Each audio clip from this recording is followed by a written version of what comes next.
Il food truck che dovevano gestire assieme sarebbe stata la copertura insospettabile per vendere droga. Da qui è nata la lite violenta, culminata nell'accoltellamento mortale di Marco Cossi. La squadra mobile di Padova ha ricostruito il movente dell'omicidio del 48enne originario di Latisana, trovato morto domenica notte in via Isonzo.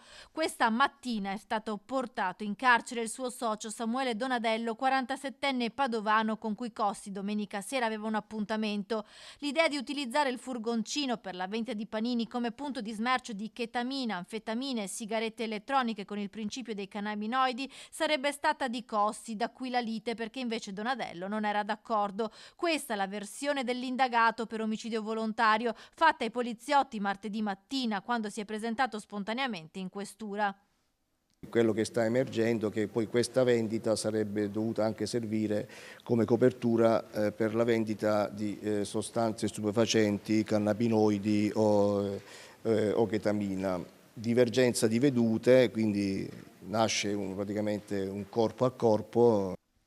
Un lungo interrogatorio di 10 ore nel quale l'assassino ha detto di essersi difeso utilizzando il coltello che Cossi aveva estratto. L'arma però non è ancora stata trovata. Andremo anche a ricostruire nell'ambito lavorativo tutto ciò che la vittima ha fatto. Stessi accertamenti vengono fatti nei confronti dell'odierno indagato in stato di arresto. Un omicidio efferato, quello che il questore ha definito con il termine tecnico di overkilling, ovvero un eccesso di violenza dell'aggressore nei confronti della vittima. Oltre 15 coltellate al collo, al volto, al torace. La squadra mobile aveva individuato Donadello 15 ore dopo il ritrovamento del corpo di Cossi. Ad incastrarlo i messaggi trovati nel cellulare della vittima, nel quale si davano appuntamento in via Isonzo per fumare. In auto del 47enne i poliziotti lunedì mattina hanno sequestrato un gilet ricoperto di sangue. Anche le telecamere di videosorveglianza lo mostrano mentre rientra a casa dopo il delitto vestendo lo stesso gilet. Il giorno dopo Donadello si è presentato spontaneamente in questura per rendere la sua versione dei fatti, autoaccusandosi del delitto. Un interrogatorio di 10 ore che poi ha portato alla misura cautelare in carcere eseguita nelle scorse ore. Sotto shock gli amici del bar che conoscevano sia Marco che Samuele.